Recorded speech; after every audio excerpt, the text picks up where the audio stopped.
এই 2-3 দিন মান্দারি বাজারে যে উদ্ভূত পরিস্থিতি, পক্ষে বিপক্ষে যে মিছিল, পক্ষে বিপক্ষে যে পরিস্থিতি, এটা স্বাভাবিক কারণেই একটা উদ্বেগজনক অবস্থা। এই ঘটনার শুরু জাতীয় নির্বাচনের আগ থেকে। আমরা একটু আগে আক্তার মেম্বারের সমস্ত কথাবার্তা শুনেছি এবং এই আক্তার মেম্বার আমাদের ছাত্র দলের নেতা ছিল, যুব দলের নেতা ছিল, শ্রমিক দলের নেতা হিসাবে বিভিন্ন জায়গায় কাজও করতেছেন। আরেকদিকে সে আমাদের এই অত্র এলাকার মেম্বার ছিল নির্বাচিত। এখন তাকে ঘায়েল করার জন্য তাদের একটা উদ্দেশ্য ছিল। তাকে যদি ঘায়েল করা যায়, একদিকে নির্বাচনের সময় তারা একটা বেনিফিট নিতে পারবে, আরেকদিকে সামনে যে ইউনিয়ন পরিষদ নির্বাচন আসতেছে সেখানে তারা আরেকটা সুযোগ নেওয়ার চেষ্টা করতেছে।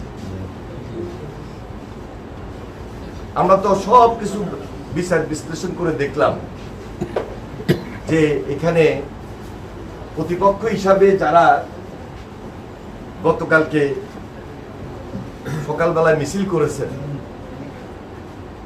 তারা আগের দিন আক্তার মেম্বারের গায়ে হাত দিয়েছে, তাকে ঘুষি মারছে এবং পরবর্তীতে যে পরিস্থিতি বা উত্তেজনা সৃষ্টি হয়ে পক্ষে বিপক্ষে মিছিল এবং ভাঙচুর পর্যন্ত হয়েছে।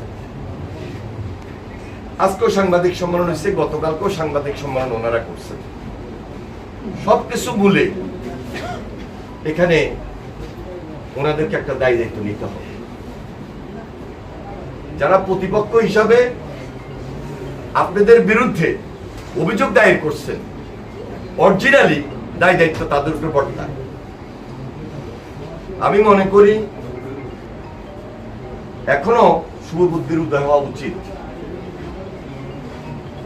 কারণ দীর্ঘদিন থেকে এই অঞ্চলে আমি প্রতিনিধিত্ব করতেছি, সবার সঙ্গে সম্পর্ক রাখি এবং দল মতের ঊর্ধ্বে উঠি, সাধারণ মানুষকে প্রাধান্য দিয়ে আমরা এলাকার কাজ করি।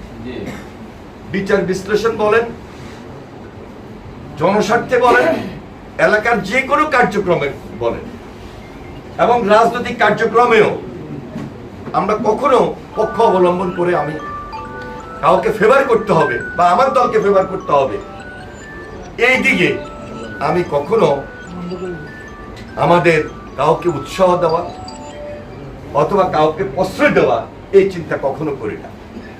যার কারণে আমি আজকে ঈদের 2 দিন আগে লক্ষ্মীপুর যখন আসলাম, আসা মাত্রই আমি মান্দারি বাজারে আমাদের এই অফিসে সবাইকে নিয়ে তাৎক্ষণিকভাবে যারা উপস্থিত ছিলেন তাদেরকে নিয়ে বসেছি।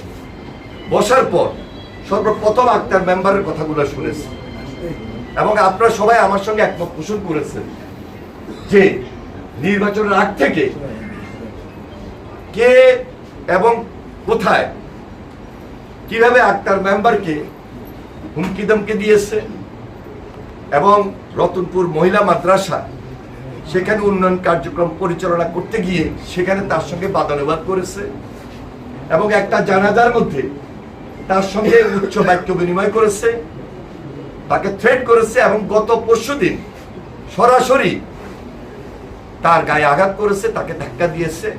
এখান থেকেই তো মেইন ঘটনার উৎপত্তি। সুতরাং আমি প্রতিপক্ষের নেতৃবৃন্দকে বলবো, কোনোভাবে এই রাজনৈতিক চিন্তা থেকে এই সমস্ত কথাবার্তা বলা উচিত না। সোশ্যাল মিডিয়ার যুগ, আপনারা হয়তো বা সোশ্যাল মিডিয়াতে আপনারা আপনাদের কিছু কথা তুলে ধরেছেন, আমার সামনে যারা উপস্থিত আমাদের দলীয় নেতৃবৃন্দ তারা তাদের কথা তুলে ধরেছে, কিন্তু প্রকৃত ঘটনা কি সেটা উদ্ঘাটন করেন এবং সেটা উদ্ঘাটন করলে আপনারা নিশ্চয়ই আপনাদেরও বুঝতে বাকি থাকবে না যে আপনাদের দলের কে এবং কোথায় কিভাবে এই অপকর্মের সঙ্গে জড়িত ছিল। এখান থেকে সরে আসুন, সরে এসে মান্দারিটাকে সুন্দরভাবে বসবাস করার মতো, ব্যবসা বাণিজ্য করার মতো একটা স্বাভাবিক পর্যায়ে স্বাভাবিক অবস্থায় ফিরে আনার ক্ষেত্রে সাহায্য সহযোগিতা করেন। আমি এই আবদারটুকু আপনাদেরকে করি।